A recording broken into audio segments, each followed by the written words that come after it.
दोस्तों, कोलकाता में होने वाले केस के बारे में तो आप लोग अच्छी तरह जानते हैं कि उसे लड़की के साथ क्या हुआ था, लेकिन अब उसके एक और सबूत खुलकर सामने आ गई। यह एक बुढ़ा स्लीपर है जो इस अस्पताल में काम करता था। उसने एक नया बयान दिया है, जिसके बाद यह चीज बिल्कुल ही एक नए तरीके से खुलकर सामने आ गया। इस बुढ़े की बातें सुनकर शायद आपको पहले गुस्सा आ जाए, लेकिन पूरी कहानी सुनिएगा तो फिर आपको समझ आ जाएगी कि रिपोर्ट किया तो किस तरफ लेकर जा रही है। मेरा नाम किरण है और मैं उसके बारे में सारी इन्फॉर्मेशन जमा कर रही हूँ। यूँ समझी कि मुझे शुरू से लेकर आखिरी तक सब पता है। मैं भी इस अस्पताल की एक स्टूडेंट हूँ और अभी मेरी पढ़ाई चल रही है। पहले मैंने अपने दोस्त का बयान लिया और उसको जो भी पता था वह मैं सामने लेकर आई, और मैंने स्वीपर का बयान लिया है, यानी कि स्टेटमेंट लिया है, क्योंकि यह भी वहीं पर काम करता था और उसे रात इसकी भी नाइट ड्यूटी थी। ये बुढ़ा आदमी जिसका नाम मनोज तिवारी है, इसकी कहानी मैं आपको इसी की जुबानी सुनती हूँ। जब मैं उससे पूछा कि तुम मुस्कुरा क्यों रहे थे और तुमने क्या देखा, तुमने मुझे कुछ ऐसी बातें बताएं। कहने लगा कि माला बेटी को तो पूरा हॉस्पिटल जानता था। वह बहुत अच्छी लड़की थी और मेरे साथ भी बहुत अच्छी तरीके से पेश आती थी। कभी कभी मुझे कुछ पैसे भी दे देती थी। मुझे नहीं पता था कि उसके साथ इतना बुरा होगा। मैं तो कभी उसके अंदर कोई गलती नहीं देखी, लेकिन एक दिन मैंने उसे बहुत अजीब काम करते हुए देखा था। मुझे ऐसा लगता है कि उसी की वजह से उसके साथ यह सब कुछ हुआ।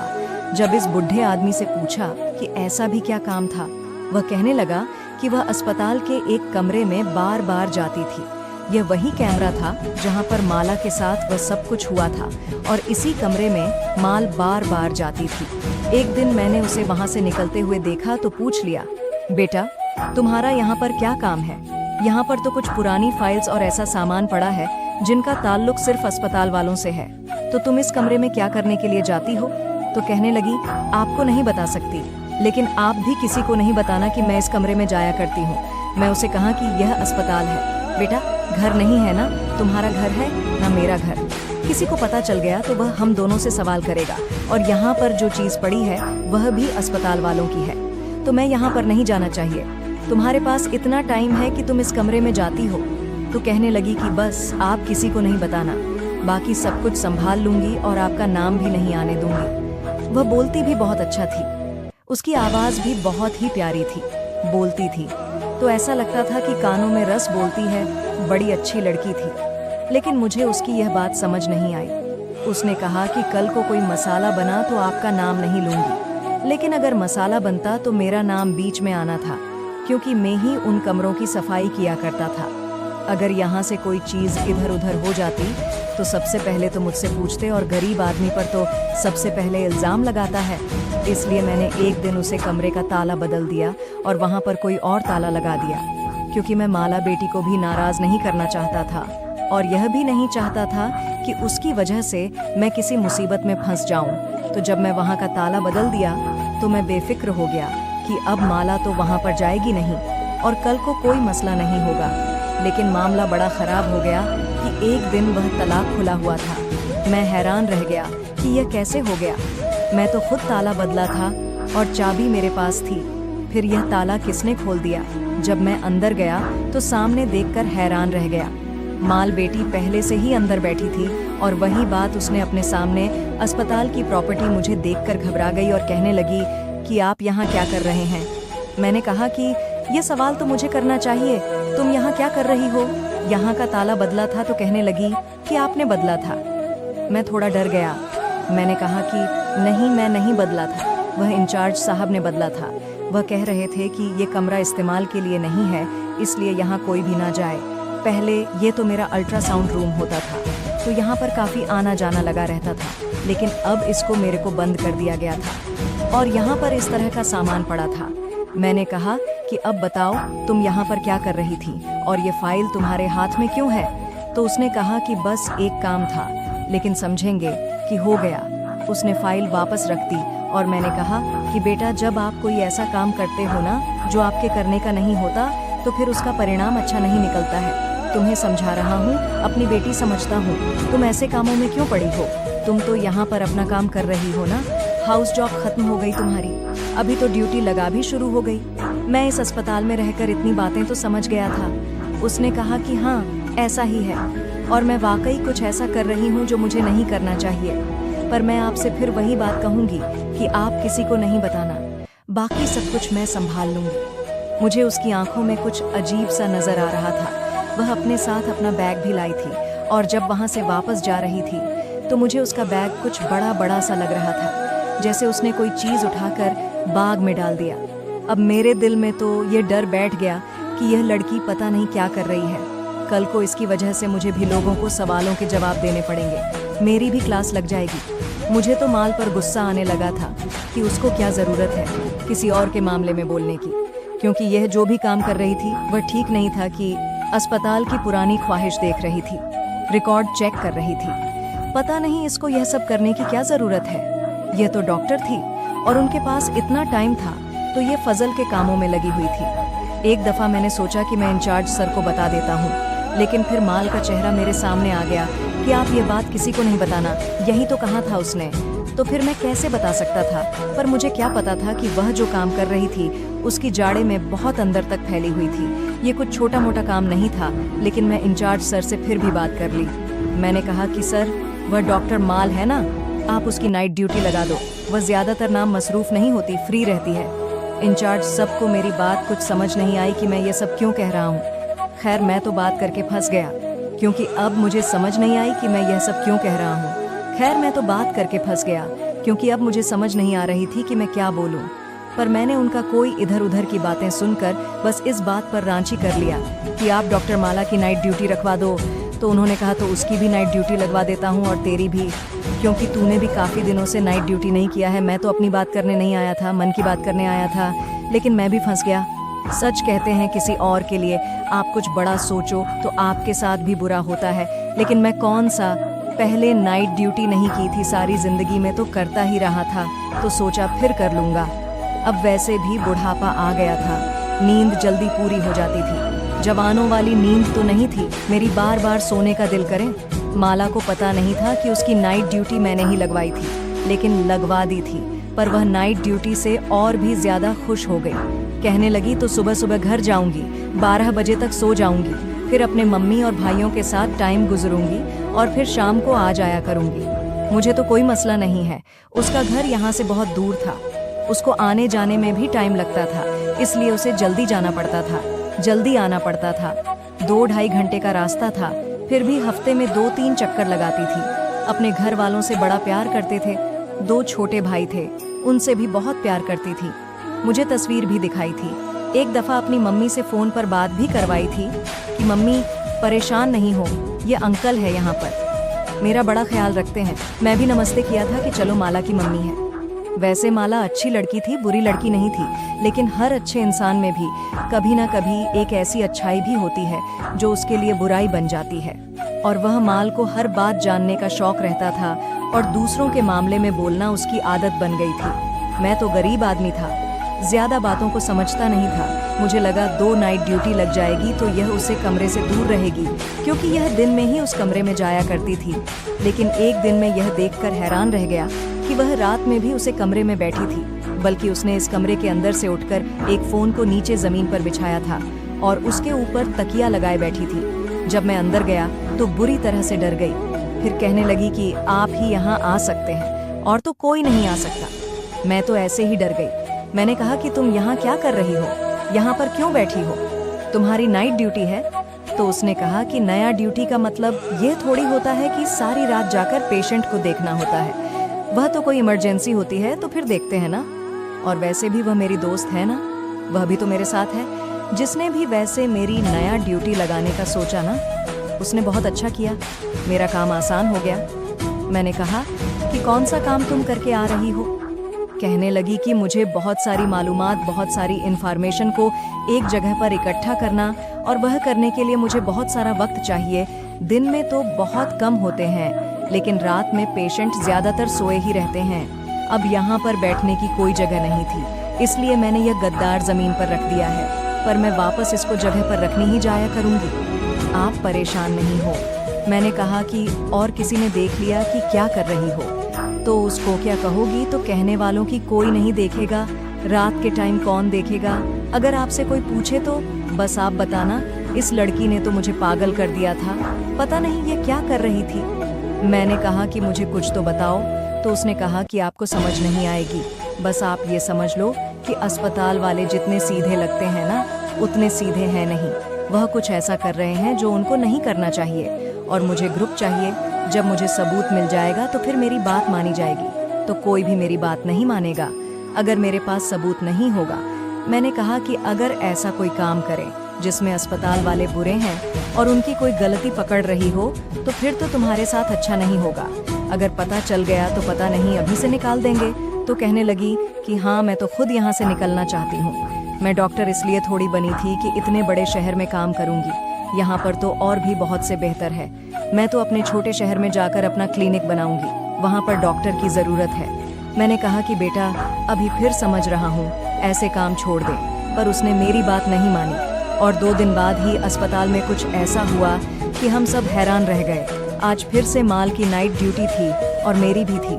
थोड़ी देर के बाद मुझे ऐसा लगा जो इस कमरे में कोई है, और मैं समझ गया कि फिर से माल ही होगी। मैं वहाँ नहीं जाना चाहता था क्योंकि वह कोई बात समझती नहीं थी। उसको जितना भी समझो वह पीछे तो हटाने वाली थी नहीं, इसलिए मैं भी चुप हो गया। मैं कहा कि वहीं बैठी होगी और वहाँ से गुजर गया। मुझे लगा कि अंदर वही होगी क्योंकि अंदर से आवाज आ रही थी। शायद वह किसी से फोन पर बात कर रही थी। इसी तरह करते करते सुबह होने वाली थी जब उसकी दोस्त मेरे पास आई और कहने लगी, क्या आपने माल को देखा? मैंने कहा कि क्यों, तुम क्यों उसको इस तरह परेशान होकर ढूंढ रही है? तो कहने लगी कि सुबह से नहीं मिल रही। मुझे रात को बैठी थी, मुझे बातें बता रही थी कि बड़ा जरूरी काम है, पता नहीं अब कहाँ चली गई। हर तरफ देख लिया। मैंने कहा कि पुरानी अल्ट्रासाउंड वाले कमरे में देख लो, शायद वहाँ पर होगी। तो उसकी दोस्त ने कहा कि वहाँ पर क्या कर रही है, वहाँ पर तो उसका कोई काम नहीं है। अब मैं उसको क्या कहता कि हाँ, उसका वहाँ काम तो कोई नहीं है, लेकिन ज्यादातर वक्त वहीं पर रहती है। मैंने उससे कहा कि तुम जाकर देख लो, शायद वहाँ पर हो। थोड़ी देर के बाद वह लड़की वहाँ चली गई, लेकिन फिर अभी 5 बज रहे थे कि उसे लड़की के चिल्लाने की आवाज आने लगी। वह इतनी बुरी तरह से चिल्ला रही थी तो सब पता चल रहा था। किसी ने बताया यह अस्पताल था, यहाँ पर लोग दर्द से भी चिल्लाते थे, लेकिन यह आवाज माला की दोस्त की थी। और जिस तरह से वह चिल्ला रहे थे, लगता था कोई बात है। जब मैं वहाँ पर गया तो वह कमरे के बाहर खड़ी थी। उसकी हालत बहुत बुरी हो चुकी थी। ऐसा लगता था कि ऐसे उसने भाग के कोई दुनिया के चक्कर लगा लिया। उसकी सांस पूरी हुई थी वहाँ पर। मैंने कहा कि क्या हो गया, क्या हो गया? तो बस उसने कमरे की तरफ इशारा किया और कुछ बोल नहीं पा रहे थे।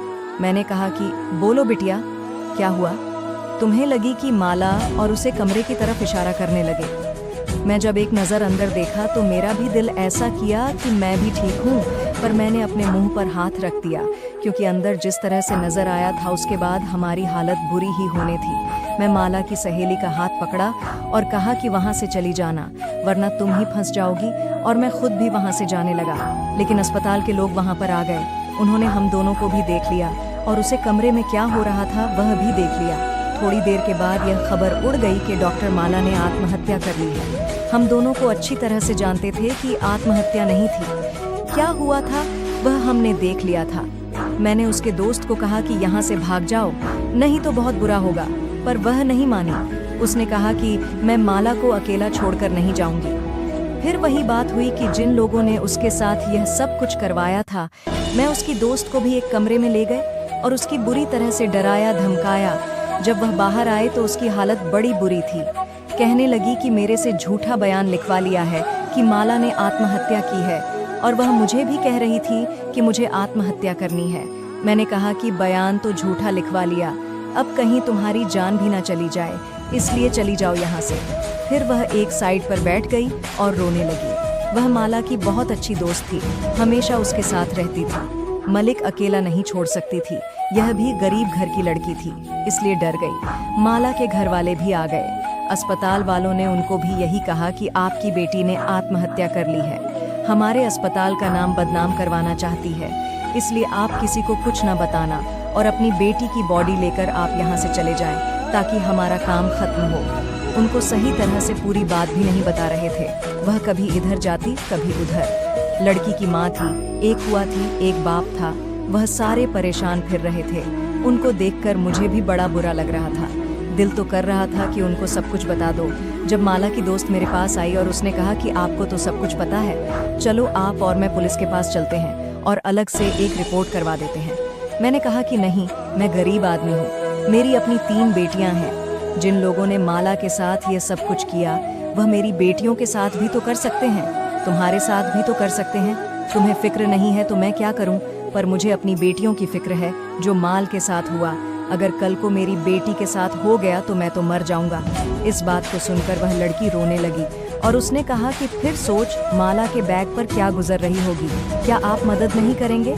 मैंने कहा कि नहीं, वैसे भी मैं मदद करूं या नहीं करूं, माल वापस आने वाली नहीं है। इस बात पर उसे लड़की को गुस्सा आ गया और उसने कहा कि आपको क्या लगता है भगवान ने हमें इस दुनिया में क्यों भेजा है, क्यों हमें पैदा किया है? कि आपको भगवान ने इसीलिए पैदा किया कि आप एक अस्पताल की सफाई करो और बस आपका काम खत्म हो सकता है। वह आपसे कुछ करवाना चाहता हो लेकिन आप डर गए हो, आप डरपक हैं। जब घर जाओगे तो अपनी बेटियों को कहना कि मैं एक बेकसूर लड़की के लिए छोटा सा स्टेप भी नहीं उठाया, लेकिन मैं जिंदा वापस आ गया हूँ। फिर आपकी बेटियों आप पर बड़ा गर्व करेगी, है ना? मैंने उससे कहा कि मेरा दिमाग नहीं खराब करो, गरीब इंसान जब भी मारता है भूख से मारता है। अगर मुझे कुछ हो गया तो मेरे घर वाले भी भूख से मर जाएंगे, फिर तुम मेरे घर वालों को रोटी दोगी। यह अस्पताल वाले मुझे भी माला बेटी के जाने का बहुत अफसोस था, लेकिन मैं क्या कर सकता था? वह लोग उसकी बॉडी को वहां से ले गए और बात खत्म हो गई। पर यह नहीं पता था कि बात अभी बहुत ज्यादा बढ़ जाएगी, कि उनके पूरे देश में माल के लिए लोग बाहर आने लगे, खड़े होने लगे, कहने लगे कि उसको इंसाफ मिलना चाहिए। उसके साथ बुरा हुआ लोगों को यह भी पता चल गया कि यह सब कुछ अस्पताल वालों ने ही करवाया है, क्योंकि माल उनके खिलाफ कुछ पता चल गया था और यह भी पता चल गया कि उसने करवाया है और हम लोग इंसाफ मांग रहे थे। मैं पहले डरता रहा, मैं किसी को यह बात नहीं बताई, लेकिन फिर मैं अपनी बेटियों को सब कुछ बताया। मेरी बेटियां भी जवान थीं। उन्होंने कहा कि बाबा आप दे जाकर अपना बयान लिखवा दो, अपना स्टेटमेंट दे दो, हो सकता है कोई फायदा हो जाए। वह लड़की तो इस दुनिया से चली गई, लेकिन उसको इंसाफ मिल गया, नहीं तो कल यह हमारे साथ भी हो सकता है। मेरी आंखों में आंसू आ गए और मैं कहा कि ऐसा ही करूंगा। अपनी बेटियों की बात मानी।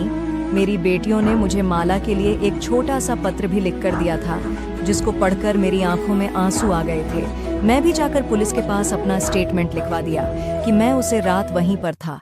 मैं क्या देखा नहीं देखा, क्या हो रहा था, उन लोगों को भी मैंने देखा था और सबसे पहले माल बेटी को उसे हाल में मैंने ही देखा था। वह सब कुछ मैंने उन लोगों को बता दिया। अच्छे बुरे लोग तो हर जगह होते हैं, पुलिस में भी कुछ लोग अच्छे थे, लेकिन कुछ लोग ऐसे थे जो मेरी तरह डरे हुए थे, जैसे मैं पहले डरा हुआ था, क्योंकि यह मामला बहुत ऊपर तक चला गया था। पुलिस वाले ने कहा कि इसके बयान का क्या करेंगे, तो दूसरे वाले ने कहा कि इसका स्टेटमेंट तो सबसे ज्यादा अहम है, तुम कैसी बातें कर रहे हो? मैंने कहा कि पहले मैं भी डरा हुआ था साहब, लेकिन फिर मैं सच बोल दिया। वह लोग मुझे हैरान होकर देखने लगे। मेरी बेटियों ने जो छोटी सी कहानी माला के नाम पर लिखी थी, वह मैंने उनके टेबल पर रख दिया और कहा कि यह आप लोग जरूर पढ़ लेना, शायद आप लोग को भी हिम्मत मिल जाए। बस मैं अपना स्टेटमेंट दे दिया और माला की दोस्त को भी बता दिया कि मैं ऐसा किया। उसने भी मेरा शुक्रिया अदा किया। उसने कहा कि हमारा कैसे बड़ा कमजोर है, लेकिन फिर भी अपने अपना फर्ज अदा कर दिया। आपका बहुत बहुत धन्यवाद। माला के नाम पर जो छोटी सी कहानी मेरी बेटियों ने लिखी थी, वह भी मैं आप लोगों को बता देता हूँ। आप लोग जरूर सुनना। माला एक प्यारी सी लड़की जिसकी मुस्कुराहट में खुद की खुशी और दूसरों की खुशी छुपी थी, आज हमें छोड़कर जा चुकी है। उसने अपनी जिंदगी को लोगों की सेवा में लगा दिया था। एक डॉक्टर बनकर हर दिन हॉस्पिटल आते वक्त उसके चेहरे पर एक नया जुनून होता था, जैसे वह हर एक जख्म को भरने का वादा करते थे। माल का सपना था कि वह एक दिन अपने गांव की लोगों को बेहतर सेवा दे सके, और इस सपना के लिए उसने अपनी पढ़ाई में दिन रात मेहनत की। उसकी जिंदगी में एक खास पल था जब उसने अपने पहले दिन हॉस्पिटल में काम शुरू किया। जब उसने पहली बार एक बच्चे का इलाज किया तो उसकी आंखों में खुशी और गर्व था। हर छोटी सी जीत उसके लिए एक बड़ा त्योहार होता था। माल के पास सिर्फ मेडिकल नॉलेज नहीं, बल्कि लोगों से बात करने का एक अलग ही अंदाज था। वह हर पेशेंट से ऐसा बात करती थी जैसे वह उन्हें अपने परिवार का हिस्सा समझती हो। हर किसी को प्यार से सुना, उन्हें समझना और उनके दुख दर्द में साथ देना, यह उसकी सबसे बड़ी खासियत थी। लेकिन एक दिन जब सब कुछ ठीक चल रहा था, माल को अस्पताल में बेचैनी महसूस हुई। पहले तो उसने इस हल्के में लिया सोचकर कि शायद उसका दिन थोड़ा खराब है, लेकिन धीरे धीरे उसकी बेचैनी बढ़ती गई। उसे दिन का कोई भी पल हम सबके लिए आखिरी बन गया। जब हमने सुना कि माला अब इस दुनिया में नहीं। दोस्तों, क्या किसी की बेटी के साथ ऐसा करना चाहिए? क्या किसी जान को बचाने वाले को इस तरह से मारना चाहिए? क्या किसी की बेटी को इस तरह से मारना चाहिए? क्या इस तरह से किसी की बेटी